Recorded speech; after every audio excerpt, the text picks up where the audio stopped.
Tonight, U.S. military officials are under intensifying pressure to target ISIS militants and officials inside Raqqa, the stronghold in that city in Syria. U.S. military official tells us tonight that Abu Bakr al-Baghdadi, not him, but this man, Abu Bakr al-Baghdadi, the leader of ISIS, is under more pressure, but he's also able to move in and out of the city fairly freely under airtight security. The question of whether to target leaders like him and avoid civilian casualties is weighing heavily inside the White House and on the minds of those who want to be the next commander-in-chief. And we have to warn viewers, some images in this story some might find disturbing. The city burst into our consciousness with these horrific images. Enemies of ISIS killed in battle, their severed heads displayed on poles in the city center. Crucifixions of non-believers out in the open for passing residents to see. Western journalists can't get into Raqqa, but residents and human rights groups say atrocities are part of life in this ISIS stronghold.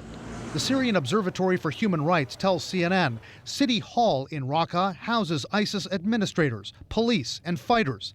The New York Times reports the top floors of City Hall are a dorm for fighters.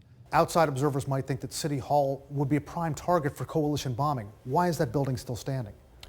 Well, the complicated thing is that this collection of buildings is sort of intermeshing of civilian and ISIS infrastructure.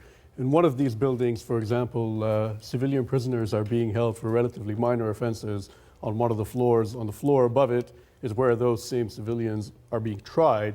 Tonight, a top challenge for U.S. military officials under extreme pressure to intensify their campaign against ISIS in the wake of Paris and San Bernardino, how to target key ISIS leaders and fighters who mix in with the civilian population in Raqqa.